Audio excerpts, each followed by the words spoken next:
அன்பார்ந்த முருக பக்தர்கள் வணக்கம். இந்த குரல் பதிவுக்கு மேலே முழு நிலவுன்னு ஒரு பதிவு பண்ணியிருப்பேன். இது வந்து நம்ம ராஜேஷ் சார் புத்தகத்திலிருந்து அவரு படித்த விஷயத்த பதிவு பண்ணியிருக்காரு. இதில் வந்த விஷயம் வந்து பௌர்ணமி முடிந்த 5வது நாளில் 6வது நாட்களேன்னு சொல்லியிருக்காரு பாருங்க. இது வந்து ஒரு பெரிய உண்மை. இன்னைக்கு அறிவியல் ரீதியாக இது கண்டுபிடிக்கப்பட்டாலும் நம்ம முன்னோர்கள் வந்து அந்த காலத்துல நிலா சாப்பாடுன்னு சொல்லி கொடுக்க ஆரம்பிச்சாங்க. பொதுவாக நீங்கள் பௌர்ணமி அன்னைக்கு எவ்வளோக்கு எவ்வளோ சந்திரனோட அந்த பவரை வந்து நீங்கள் வாங்குறீங்க, எவ்வளோக்கு எவ்வளோ நீங்கள் உங்கள் உடல் கிரகிச்சிக்குதோ அதை பொறுத்து உங்களுக்கு பெரிய எதிர்ப்பு சக்தி கிடைக்கும். அதனால தான் சூரியன் சந்திரன் வந்து பெரிய ஒரு சக்தியாக சொன்னாங்க. சூரிய குடும்பம் சொன்னது காரணமும் ஒரு பெரிய உண்மை இருக்குது. ஸோ இதே மாதிரி தான் கிருத்திகைக்கும் சஷ்டிக்கும் அமாவாசைக்கும் ஒரு பெரிய தொடர்பு இருக்குது. நீங்கள் அதிகமான விரதங்கள்லாம் ஏன் நம்ம ஆளுங்க வந்து கிருத்திகை அப்போ விரதம் இருங்க, சஷ்டி அப்போ விரதம் இருங்கனாலும் இந்த மாதிரி பாதிப்புகள் வரக்கூடாதுன்றதுக்காக தான் விரதம் இருக்க சொன்னாங்க. அதில் இப்போ இந்த பௌர்ணமி சம்மந்தமாக இந்த பதிவை நான் படித்தது வந்து உண்மையிலே எனக்கு 3ஆம் கண் தியானம் வந்து கற்றுக் கொடுக்கும்போது அந்த குருநாதர் சொன்னது பௌர்ணமி அன்னைக்கு தான் ஏன் இதை பண்ணணும்னு நான் கேட்டேன் அவர்கிட்ட. அப்போ அவர் சொன்னார் இந்த விஷயம். அது வந்து ராஜேஷார் புத்தகத்தில் இவர் முன்கூட்டியே பதிவு பண்ணியிருக்கான்ற ஒரு பெரிய உண்மை. ஸோ பௌர்ணமி வழிபாடு, பௌர்ணமி தியானம்ன்றது யார் வேணாலும் பண்ணலாம். கண்டிப்பாக பௌர்ணமி அன்னைக்கு கூடுமான வரைக்கும் நீங்கள் ஏதாவது ஒரு வழிபாடு, உங்களுக்கு எந்த தெய்வம் பிடிக்குதோ அந்த தெய்வ வழிபாடு பண்ணுங்கள்.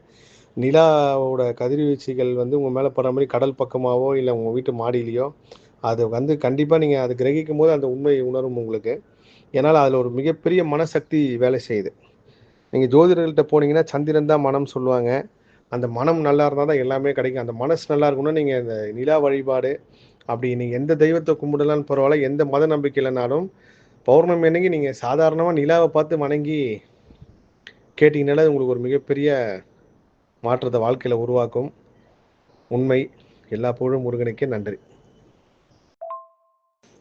இந்த பதிவு ராஜேஷ் ஐயா புத்தகத்தில் நான் படித்து கிட்டத்தட்ட ஒரு 4 மாதம் ஆயிடுச்சு. அதுக்கப்புறம் நான் வந்து ஒவ்வொரு பௌர்ணமிக்கும் ஒரு புக் எடுத்து நான் என்னோட மருத்துவ நண்பர்கள் இருக்காங்க, அதுக்கப்புறம் சில ஹாஸ்பிட்டலில் வேலை செய்கிற நர்ஸ் அவங்ககிட்ட எல்லாத்தையுமே ஒரு சர்வே எடுக்கும்போது கண்டிப்பாக அவங்க அந்த பௌர்ணமி நாளில் அதுலேருந்து ஒரு 3வது நாள் 4வது நாள் வந்து அதிகமான பேஷண்ட் வருது அவங்களும் ஊர்ஜிதப்படுத்தினாங்க. இது வந்து ஒரு பெரிய ரகசியம். இதை வந்து ராஜேஷ் மாதிரி ஒரு பெரிய லெஜண்ட் வந்து அந்த காலத்திலேயே இதை வந்து படித்து சொல்லியிருக்கான்றப்போ அது பெரிய இது.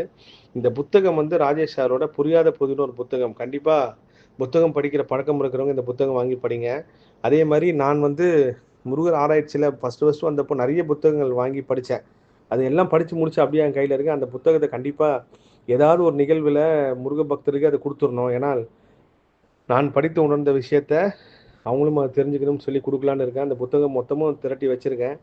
எங்கெல்லாம் பக்தர்களை பார்க்க முடியுதோ அங்கெல்லாம் கொடுக்கணும் அப்படின்னு சொல்லிட்டு நான் விரைவில் வந்து அந்த புத்தகத்தை ஒன்றொன்னா எடுத்து நான் பதிவு பண்ணுறேன். யாருக்கு வேணுன்றவங்க வந்து எனக்கு சொல்லுங்கள். நான் கண்டிப்பாக அவங்களுக்கு அதை எடுத்து வைக்கிறேன். நன்றி. எல்லா புகழும் முருகனுக்கு.